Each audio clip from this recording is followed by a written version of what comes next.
अस्सलाम वालेकुम। आप देख रहे हैं YouTube channel cricket with smile. Multan Sultan का तो सफ़र ख़त्म हो गया पीएसएल के अंदर। इतना इम्प्रेस उन्होंने किया नहीं था। उनके शुरुआती मैच देख के ही लग रहा था कि उन्होंने नहीं पहुंचने वाले, और 7 में से 6 मैच हार चुके हुए हैं। फिर कैलकुलेशन कुदरत का निज़ाम इनके लिए कुछ चल गया तो फिर पहुँच सकते हैं, वरना तो ये बाहर हो चुके हैं। आज की बात करें तो सिर्फ 89 रन उन्होंने किए हैं। ज़रा सी कंडीशन थोड़ी टफ होती है, जब बाउंस या हो जाए या कोई मूवमेंट हो जाए तो हमारे लिए खेलना वैसे ही मुश्किल होता है। पर जो फ़ौरन इनके प्लेयर्स थे उन्होंने भी आज अच्छा नहीं खेला। कोयटा की तरफ से खुरम शहजाद ने क्या बॉलिंग की है आज। वसीम जूनियर ने, मोहम्मद आमिर ने, सब ने बड़ा कंट्रीब्यूट किया वहाँ पर। और रन चेज उन्होंने 7 ओवर में ख़त्म कर लिया। उनका नेट रन रेट भी बहुत ज़बरदस्त हो चुका है। और इस्लामाबाद और कोयटा मुझे नज़र आ रहे हैं इनका फाइनल होगा, इनमें से कोई एक जीतेगा। कोयटा 2 मैच हारा था, उसके बाद वो कराची वाला जो हारा हुआ मैच जीता, उसके बाद उनको बूस्ट मिला। पिछला मैच पेशावर को बुरी तरह हराया और आज इतनी बुरी तरह मुल्तान को भी हरा दिया। क्राउड आज भी नहीं आया हुआ था देखने। पता नहीं, लोगों का इंटरेस्ट बिल्कुल ही ख़त्म है, उन लोगों को देखना भी नहीं चाहते। बस 1-2 मैच कुछ हुए हैं जहाँ फुल हाउस गए हैं, वरना लोग नहीं आ रहे देखने। और आज तो बिल्कुल भी कोई नहीं था, बिल्कुल भी कोई बंदा नहीं था, बहुत कम लोग थे आज। और इस तरह का मैच होगा तो फिर क्या ही बंदा करे। बोरिंग किस्म का पीएसएल होता जा रहा है। या तो चेज़ नहीं हो पाता, या पहले बैटिंग करने वाली कुछ कर जाती है, चेज़ का हो जा। अगर पहले बैटिंग में कोलैप्स हो जाता तो चेज़ बड़ी लेवल किस्म का हो जाता है। कोई क्लोज मैच, कोई सुपर ओवर टाइप कुछ ऐसा कुछ देखने को नहीं मिल पा रहा है। 1-2 मैच अच्छे ज़रूर हुए हैं, मगर उनकी तादाद बड़ी कम है। जहाँ तक मुल्तान सुल्तान की बात है, रिजवान की कप्तानी बिल्कुल अच्छी नहीं। आज उनकी इनिंग भी बहुत अच्छी नहीं है। हालांकि लोग ये कहेंगे एड तक हो रहे हैं, पर 40 बॉल पे 40 तो फिर अजीब ही लगता है। 40 पे 70 तो होना चाहिए ना, चाहे लोन वॉरियर ही क्यों ना हो। आज से वो लोन वॉरियर ज़रूर है आज वो, तो किसी ने उनका साथ नहीं दिया। मगर उन्होंने भी कोई ख़ास खेला नहीं, कोई चार्ज लिया नहीं, कोई चांस नहीं लिया उन्होंने भी। 40 बॉल्स खेली थी तो 70 तो करते, कम से कम 60 तो करते। पर नहीं, ऐसा कुछ नहीं होता। कप्तानी में आपको पता है, बाउंड्री पर जाके पता नहीं वो क्यों खड़े हो जाते हैं। मेरी समझ के बाहर है कप्तान बाउंड्री पर खड़ा हुआ जाकर। उसको तो फील्ड के अंदर खड़ा होना चाहिए। और कीपिंग उन्होंने नहीं करनी, कम से कम सर्कल में तो खड़े हों। वहाँ पे फील्डिंग नहीं सही तरह होती है उनसे। कैचेस वहाँ पे हो सकते हैं, कोई लंबा फील्डर हो कैच पकड़ सकता है, वो वहाँ पर नहीं खड़े होते। दूसरा, खुशदिल शाह का ना होना इनके पास। पिछले सीजन में खुशदिल शाह इनके पास होता था, फ़ायदा होता था। मिलर होता था इनके पास, बाकी रूसो भी कभी इनके पास था, फिर नहीं रहा। चाचा इनके पास है, उससे हम क्या ही करेंगे, चाचा कुछ कर लेगा। ऊपर से यासिर खान, उस्मान खान, इन्होंने भी ठीक ठाक ही खेला इस बार। आज तो वो भी नहीं चल पाए। ब्रेस पर कोई बुरा ऑप्शन नहीं था। उसामा भी स्पिन डिपार्टमेंट इतना बुरा नहीं है इनके पास। डेविड विली क्रिस जॉर्डन की तरफ चलेगा, जो कि अब ख़त्म हो चुके हैं, उनमें वाली बात नज़र नहीं आती है। पहले धहानी, सानुल्ला वगैरह होते थे तो बॉस बॉलिंग भी बड़ी अच्छी नज़र आती थी। ये सारी चीज़ें, ऊपर से उनके ओनर्स हैं, काफ़ी अच्छी बात वो बोलते हैं पीएसएल के बारे में। उन्होंने सारा एक्सपोज भी किया कि क्या क्या गलतियाँ हैं तो ठीक करनी चाहिए, पर उनको अपनी टीम की तरफ भी अब देख लेना चाहिए।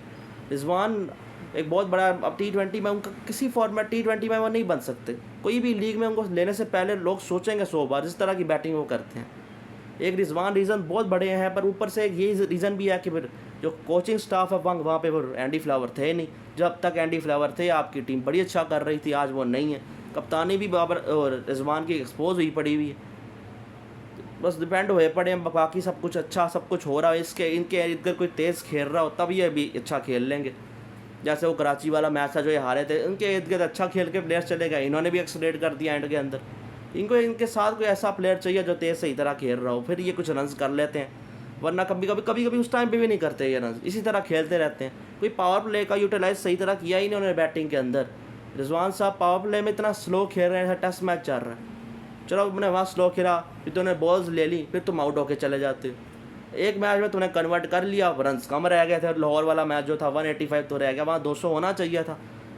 तो इस बहुत सारी चीज़ें यहाँ पर है मुल्तान सुल्तान के लिए। तो बस डेविड मिलर, पोलार्ड वगैरह ये भी इनके पास हुआ करते थे। तो काफ़ी इस तरह के प्लेयर्स चले गए। इस सब के बावजूद ना वो फ़ॉरेन कोच है, ना खुशदिल है, मिलर है, पोलार्ड है। ये टीम बुरी नहीं थी, इतनी बुरी टीम नज़र नहीं आती है। जब जॉर्डन बिली ख़त्म भी हो गए हो, स्पिन डिपार्टमेंट भी आप देखें, बैटिंग भी देखें। हाँ, ये एक मसला ये भी था, कामरान गुलाम, रिजवान, शाह हो, फिर एक ही तरह के फिर प्लेयर्स हैं। हालांकि उन्होंने, कामरान गुलाम ने बहुत अच्छा खेला, पर शाह हो का भी बल्ला नहीं चला। तो बाकी इस तरह के मसले के बावजूद भी ये टीम बुरी नहीं थी। कप्तान ने अच्छी कप्तानी नहीं की, अपने रिसोर्सेज का इस्तेमाल करना उसे नहीं आया सही तरीके से। उसने अजीब किस्म की बैटिंग की, कप्तानी भी फारिग की। बाकी कोच अब देखना चाहिए मुल्तान सुल्तान के ओनर को कि उनकी टीम 4 बार फाइनल में पहुंची हुई, एक बार जीती भी हुई है। कि मुझे तो उससे काफ़ी ज़्यादा एक्सपेक्ट था कि बड़ा अच्छा करेंगे, पर देख लिया अभी कप्तानी एक्सपोज हो गई है। कोई कप्तान मज़े का नज़र नहीं आ रहा। साउथ शकील की कप्तानी बहुत ज़बरदस्त नज़र आ रही है, पर उनका भी मसला हसन नवाज़ को वो नीचे भेज देते हैं, ख़ुद ऊपर आ जाते हैं कि बहुत गलत कर रहे हैं वो हसन नवाज़ को ओपनिंग पे भेजें। और पाकिस्तान टीम में ओपनिंग करता है, यंग प्लेयर है, आपका क्या काम। बाकी जो कराची वाला मैच पलटा था उन्होंने की कप्तानी की वजह से पलटा गया था, वहाँ पर बॉलिंग की वजह से पलटा गया था। बहुत अच्छी परफॉर्मेंस है साउथ शकील का एज अ कैप्टन, उनकी टीम भी बहुत ज़बरदस्त है। शुक्र है शोएब मलिक से बाहर निकले, उनकी परफॉर्मेंस ऊपर ही गई है उसके बाद से, बस उसको ना खिलाएंगे। और लेट स्टार्ट के बाद अब 4 विन्स हो चुकी हैं 6 मैच में, जो बहुत अच्छी नज़र आ रही हैं। बाकी टीम्स की तरफ आप देखते हैं तो इस्लामाबाद का भी बहुत ज़बरदस्त है, शदाब खान ज़्यादती कर रहे हैं हैदर अली के साथ। बाकी कराची और लाहौर भी बस सही जा रहे हैं। जब शहीन फजूल वो काम नहीं करेंगे ऊपर आने वाला, सिकंदर रज़ा को नीचे नहीं भेजेंगे, सही पोजीशन पे उसको भेजेंगे, उस दिन लाहौर जीतता हुआ नज़र आएगा।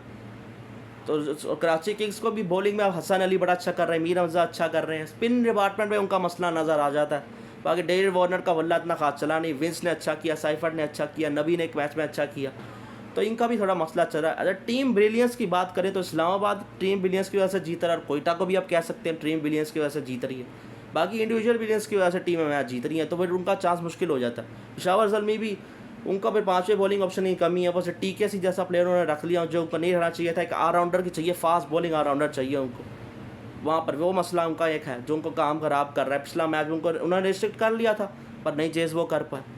तभी तक अभी हाफ स्टेज एक तरह का हो चुका है PSL के अंदर। नज़र तो यही आ रहा है इस्लामाबाद कोयटा का फाइनल होगा, और बाकी 2 टीम्स जो कराची और लाहौर होंगी जो दूसरा टॉप 4 में आएंगी। इस मुल्तान बाहर और पेशावर भी मुझे बाहर ही होता नज़र आ रहा है। कोई पागल ही वो होएगा जो उनसे भी हार जाए। सिर्फ लाहौर के अंदर से ऐसी टीम है जो उन दोनों को जीत दे चुकी है, वरना लर्निंग का सिचुएशन दोनों की चल रही है। भाई बाबर और रिजवान, उनकी टीम बहुत ही दोनों बॉटम पे लगी हुई। और पाकिस्तान की बात करें तो माइक हैसन को अप्रोच किया गया है हेड कोच के लिए, पर उसकी भी डिमांड्स हैं कि मुझे पावर दी जाए। फिर और पता नहीं वो क्या सोच लेकर आएगा, हमें पता नहीं ना कि हमारा कैप्टन कौन होगा। सलमान अली आ गई कैप्टन रहेंगे या नहीं रहेंगे। PSL में तो वो नहीं खेल पा रहे हैं, इस्लामाबाद उनके साथ भी गलती कर रहे हैं, उनको नहीं खिला रहे हैं। छोटी छोटी गलतियाँ ये बड़ी टीम्स भी कर रही हैं जो अच्छा खेल रही हैं। तो फिर कहना का अजीब है, PSC भी इनकी डिमांड मानता है नहीं मानता। जो पास रहा गैरी क्रिस्टन को पावर दे दी, एकदम से छीन ली, ये करके तमाशा करके इस तरह से वो चले गए थे। माइक हैसन को भी ये बात पता होगी जो गैरी क्रिस्टन उसके साथ हुआ, जैसे गिलस्पी के साथ, कि पता नहीं क्यों वो काम करने के लिए तैयार हो रहे हैं। अगर ये हो रहे हैं तो अब डिमांड मान लें, उनको पावर दे दें, टाइम दे दें, क्योंकि आगे जब ऐसे तो अब सवाल होगा नहीं, वो तो आराम से निकल लिए होंगे। अब तो इंटरम थे ना, वो कहेंगे मैं तो इंटरम था, मेरे कौन सा मेल लगा हुआ था। एड रिलीज़ किया उन्होंने, हेड कोच चाहिए, वो इंटरम थे, वो निकल लिए। बांग्लादेश सीरीज़ में कोई नया कोच आएगा तो माइक हैसन ही बात चल रही है। अगर वो नहीं बनती तो फिर सकलैन मुश्ताक हमारे लोकल की तरफ ही बात जाएगी। वैसे तो ये फ़ौरन की तरफ ही देख रहे हैं, इस बार हमें फ़ौरन मिले, पर वो अपना ही चाहता है सेटअप कि वो उसके पास पावर हो। अब देखते हैं उसके प्लान में कौन से प्लेयर मौजूद हैं। अभी तो बात ये चल रही कि साबज़दा फ़रहान हो, हसन अली हो, इनकी अब ये होएंगे, हसन अली की वापसी होगी, साबज़दा फ़रहान भी होंगे इसका हिस्सा।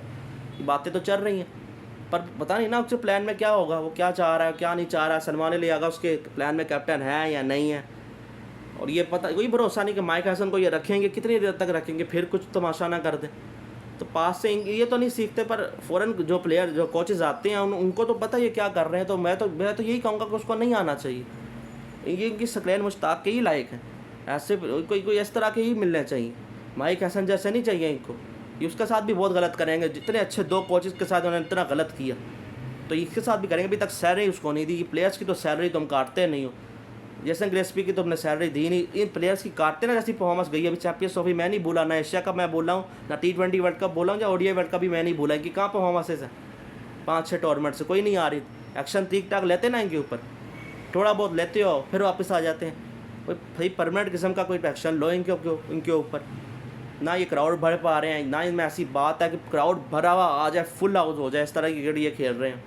ऊपर से लोग इंटरेस्ट लूज़ कर चुके हैं। कराची को तो कितना लोगों ने बोला, अब मुल्तान लाहौर और रावलपिंडी में लोग नहीं आ रहे मैच देखने। चलो कराची जितना नहीं, कराची में तो बिल्कुल नहीं आते, यहाँ भी 50% नहीं, आज तक 30-40% फिल हो रहा है। बस 1-2 मैचेस में फुल हाउस गया, वरना लोग नहीं आ रहे देखने मैचेस को, लोग इंटरेस्ट खो चुके हैं। इन्होंने क्रिकेट ऐसी खेली है, अब यही इंटरेस्ट ला सकते हैं कोई अच्छी क्रिकेट खेल के। अब जो यंग प्लेयर्स हैं, साई में मोहम्मद आरिस PSL में परफॉर्म नहीं कर पा रहे, उन पे अब उनको तो करना चाहिए था ना। उनके पेशावर के बहुत सारे रंचेस ऐसे थे जो कि वो जीत सकते थे, पर इन दोनों ने परफॉर्म नहीं किया। चलो बाबर आजम को साइड पे रखते हैं, इन दोनों को तो परफॉर्म करना चाहिए, साइम अयूब मोहम्मद आरिस को। ये तो फ्यूचर है हमारा, ये भी रन्स नहीं कर रहे। और आज PSL से हमें कोई मिडल ऑर्डर का तो प्लेयर नज़र आ नहीं रहा, सिवाय चाचा ही नज़र आ जाते हैं या कुछ दिल नज़र आ जाते हैं, और तो कोई नज़र नहीं आता, सारे ओपनर्स ही नज़र आ रहे हैं। फर्स्ट अली रज़ा का भी नाम है कि उसको भी शायद शामिल किया जाए बांग्लादेश वाली सीरीज़ में, तो एक वो अच्छा नज़र आ रहा है। उबैद शाह, ये 2 फास्ट बॉलर्स नज़र आए, साहबजादा फरहान या यासिर खान, और तो कोई मिडल ऑर्डर का कुछ मज़ेदार नज़र नहीं आया, कोई स्पिनर मज़ेदार, कोई मेरान मुमताज़ वगैरह वो चीज़, वो तो चलो मैं पता है, कोई और नज़र नहीं आया कोई अलग किस्म का, कोई फास्ट बॉलिंग ऑलराउंडर कोई लेवल किस्म का हो, वो भी नज़र नहीं आता। तो हमारे पास तो इन चीज़ों की कमी है, वही चीज़ हमारे पास नज़र नहीं आ रही। ओपनर्स की तादाद भरी हुई है हमारे पास, कंपटीशन टफ पे टफ है वहाँ पे तो मसला नहीं है, जो मिडल ऑर्डर का बड़ा मसला है, फास्ट बॉलिंग ऑलराउंडर का मसला है, स्पिनिंग ऑलराउंडर का मसला है, स्पिनर मेरान वगैरह, ये सुफियान वगैरह, ये ऑलराउंडर्स नहीं है, स्पिनिंग ऑलराउंडर, ये खाली स्पिनर्स हैं। अबरार को भी बड़ी मार पड़ रही है, वो कॉल आउट हो जाते हैं। कोई स्पिनिंग ऑलराउंडर, कोई फास्ट बॉलिंग ऑलराउंडर हमें बहुत ज़रूरी है पाकिस्तान टीम के अंदर, चाहे T20 हो, ODI या टेस्ट हो, हर तीनों में चाहिए हमें कोई ऐसा प्लेयर, पर नज़र नहीं आ रहा। तो बहुत कुछ हमारा डाउनफॉल हमारा चल रहा है, तो बाकी देखते हैं फिर आगे चल कर क्या होता है। मुल्तान का सफ़र तो ख़त्म हो चुका है। इसी के साथ वीडियो करें लाइक, चैनल करें सब्सक्राइब। अल्लाह हाफ़िज़।